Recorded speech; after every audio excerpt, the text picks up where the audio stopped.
Yang Berusaha Tuan Pengetua Muhammad Amir Muazzam selaku Pengetua SMK Selayang, yang dihormati barisan kepimpinan pentadbir sekolah, guru-guru dan ibu bapa yang dikasihi sekalian. Kita pada majlis PIBG hari ini akan membincangkan beberapa topik berkenaan yuran dan takwim persekolahan pada tahun ini. Dipersilakan Amir Muazzam selaku Pengetua Sekolah untuk membentangkan cara pembayaran dan harga yuran sekolah. Persilakan. Terima kasih Tuan Pengacara Majlis. Sebagaimana Tuan dan Puan mengetahui, yuran PIBG bagi tahun ini mempunyai penurunan harga yuran sebanyak 10% lagi murah daripada tahun sebelumnya. Untuk makluman Tuan Puan, pada tahun sebelumnya, yuran ini telah diletakkan pada harga RM200, di mana ada ibu bapa yang susah untuk membayar yuran tersebut. Jadi kami dengan rendah hati merendahkan yuran PIBG kami kepada RM170 sahaja kerana pencapaian sekolah yang berkualiti pada tahun yang sebelumnya. Untuk agenda kita yang seterusnya, kita akan membincangkan mengenai aktiviti pelan dan takwim persekolahan. Kami pihak sekolah telah bersetuju untuk menganjurkan lagi sukan nikah dengan lebih meriah berikutan dengan bajet PIBG sekolah kami. Mengadakan karnival keusahawan yang terbuka kepada orang ramai juga salah satu pelan dan takwim persekolahan kami. Mengajukan aktiviti gotong royong untuk bersihkan kawasan persekolahan dan berjemput guru terbaik sebagai fasilitator bagi kredit akademik kepada calon PT3 dan SPM 2022 adalah salah satu takwim yang perlu dilakukan oleh pihak sekolah. Seterusnya, Saif akan membentangkan hal-hal mengenai koperasi sekolah. Dipersilakan, Saif. Okey, terima kasih Yang Berhormat Pengacara Majlis dan Tuan Pengetua. Okey, Assalamualaikum dan salam sejahtera tuan-tuan dan puan-puan. Seperti yang kita sedia maklum, pada tahun ini sekolah kita akan mengadakan satu jualan murah kepada hadirin yang hadir pada hari PIBG nanti. Dan berkenaan tarikh tu kami akan maklumkan kemudian dalam masa secepat yang mungkin. Pada hari PIBG nanti, kita akan adakan satu jualan murah dan jualan ini diberi keistimewaan kepada semua ibu bapa yang hadir pada hari itu sahaja. Di mana pihak sekolah akan memberikan sebuah kupon diskaun yang hanya sah diguna pakai di koperasi sekolah ini sebanyak 2 kali pembelian. Okey, berkenaan pembelian buku pula, penjualan buku bagi pelajar sesi tahun 2022 telah beroperasi dan kupon tersebut tadi tu tuan-tuan dan puan-puan boleh gunakan untuk mendapat diskaun serta dapat mengurangkan lagi lah kos perbelanjaan buku untuk anak-anak sebab kita pun ialah faham sekarang banyak masalah kewangan yang berlaku. Jadi pihak kami cikgu-cikgu dah berusaha untuk menyediakan alternatif yang terbaik kepada semua pelajar dan ibu bapa. Okey, jadi kami akan membuka peluang kepada ibu-ibu, bapa-bapa yang ingin mengemukakan pandangan dan soalan berkenaan sekolah. Jadi kami persilakan. Terima kasih. Assalamualaikum dan selamat pagi kepada semua guru-guru. Saya ingin, pertama sekali saya ingin berterima kasihlah dengan penurunan yuran sebentar tadi. Dan saya bercakap di sini ingin berbicara mengenai tanda sekolah lah. Saya ingin bertanya beberapa soalan. Pertama sekali, sebentar tadi saya baru saja pergi ke tandas dan saya perhatikan ada beberapa tandas di situ tiada dia punya kunci dia. So bagaimana murid-murid akan macam nak kunci pintu tu dan jaga privasi diorang bila di dalam. Itu perkara pertama. Dan perkara yang kedua, saya dapati kebanyakan tandas-tandas di situ berbau, sama ada berbau atau pada sumbat. Dan bagi saya perkara seperti itu macam meloyakanlah kita sebagai pengguna ya. So saya ingin minta penjelasan daripada sekolah. Dan akhir sekali, dan seterusnya, boleh ke kalau macam mana? Apa dia? Dengar? Dengar. Macam mana? Sebab saya dah tanya kepada anak saya, dia menyatakan bahawa tandas ada satu sahaja dan jauh daripada kelas. Dan kalau boleh saya ingin minta pihak sekolah macam membenarkanlah murid-murid untuk menggunakan tandas guru yang bagi mana mereka macam yang mempunyai kelas dengan tandas guru yang dekat, kalau boleh kasih diorang guna lah. So tak perlu jalan jauh-jauh dan tak membazir masa PDP diorang di situ. Sekian saja. Terima kasih. Okey, terima kasih Encik Hazim. Okey. Yang pertama mengenai isu tandas ini sebenarnya sudah banyak kali dibangkitkan di dalam aduan. Untuk maklumat Encik, mengenai kunci pintu tandas itu, kami pihak sekolah sebenarnya sudah banyak kali melaburkan duit untuk perbaikikannya. Dan kerosakan kunci pada pintu tandas ini sering terjadi, mostly pada tandas lelaki ya. Pintu ada, kunci tak ada. Dan bila kami dah panggil tukang kunci kami untuk pasang kembali kunci pada tandas tersebut, tuk kami dapati bahawa minggu depan kunci tandas tu rosak balik. Dan ini bukan kali pertama ya. So saya nak konklusikannya ini lebih kepada isu akhlak dan adab pelajar, kerana mungkin mereka anggap adalah pintu je pun. Walau bagaimanapun kami cikgu-cikgu tak akan pernah seputus asa untuk kelaburkan duit balik dan pasang kembali kunci pintu tandas yang baru. Dan isu yang lain-lain tadi seperti pelajar guna tandas guru, ya, buat sementara waktu ini memang Tuan Pengetua telah izinkan pelajar untuk menggunakan tandas guru sehingga penyelenggara selesai. Okey, itu saja. Saya harap saya dapat menjawab persoalan Cik. Terima kasih. Soalan yang seterusnya. Selamat sejahtera. Saya Lorinda sebagai wakil ibu bapa di sini untuk meminta penjelasan tentang keadaan kantin sekolah. Okay, dalam keadaan COVID ni, meja makanan di sekolah tak cukup. Dan kalau beginilah keadaannya, murid takkan dapat jaga SOP yang ditetapkan oleh kerajaan. Dan fikirkan kalau seorang murid dekat kantin tu terkena dengan COVID-19, kemungkinan besar murid-murid lain juga terkena COVID-19 di kantin tersebut.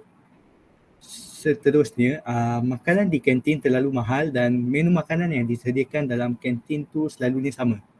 Contohnya, seketul ayam di kantin berharga RM4 dan lebih kecil, yang tidak masuk akal kerana harga seketul ayam di luar gerai sekolah lebih murah, iaitu RM2 dan lebih besar dari kantin sekolah.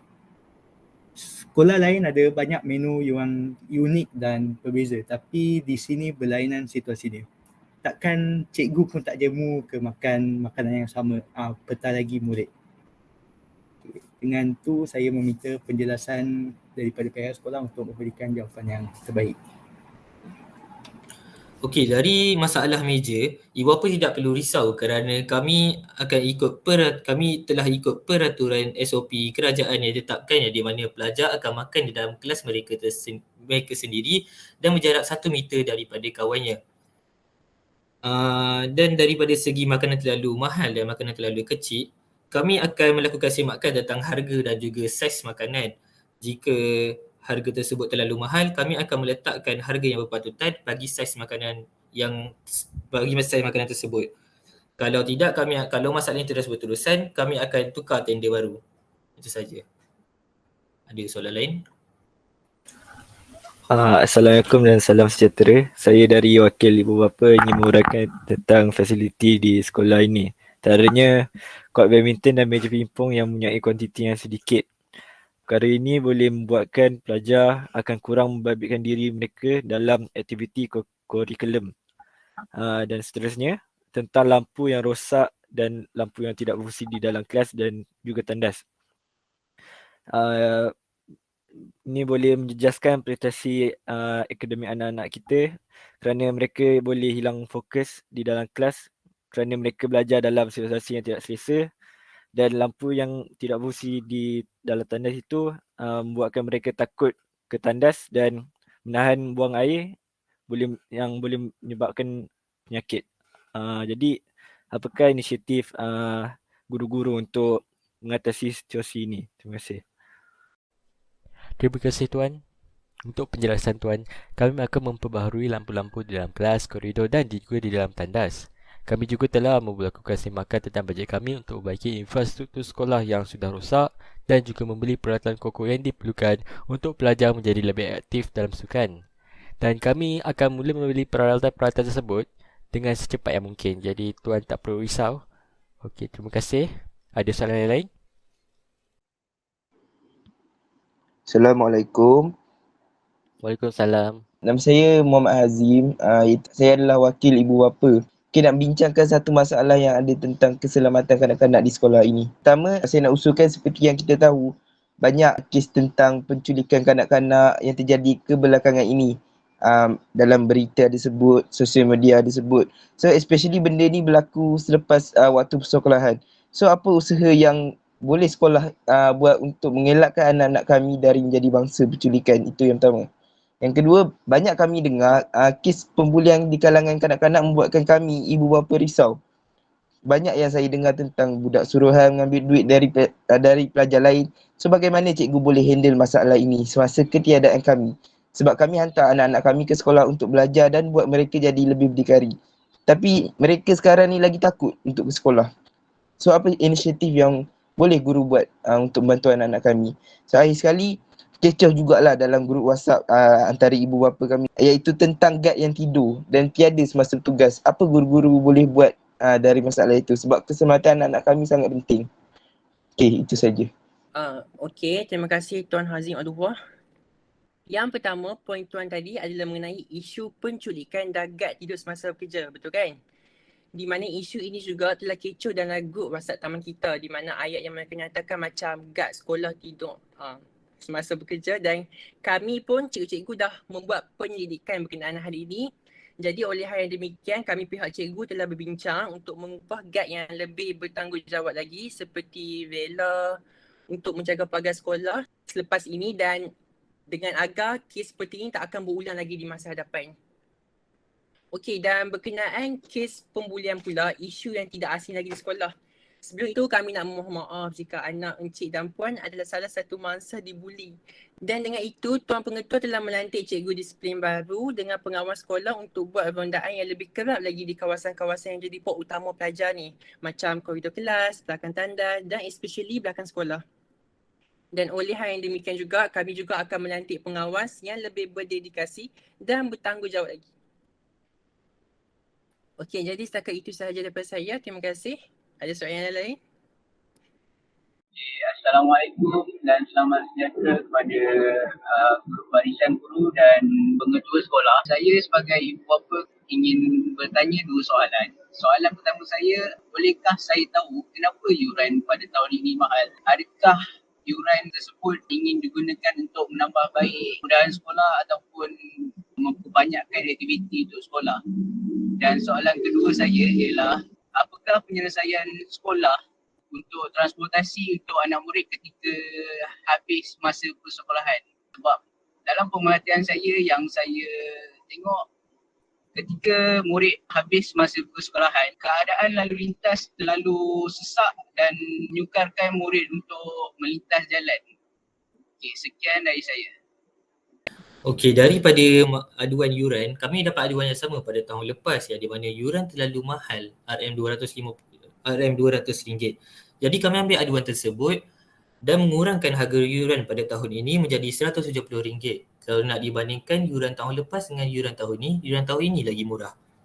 Dan dari masalah transportasi pula, kami faham bahawa lepas habis sekolah mesti akan ada sesakan lalu lintas di hadapan sekolah. Jadi kami akan mengupah polis trafik untuk mengawal lalu lintas supaya pelajar-pelajar dapat menyeberang jalan dengan selamat dan laluan lalu lintas di hadapan sekolah tidak sesak. Itu saja. Ada soalan lain?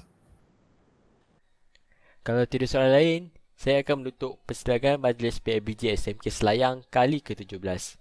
Ibu bapa mohon ke kantin untuk mengambil makanan percuma untuk dimakan di rumah.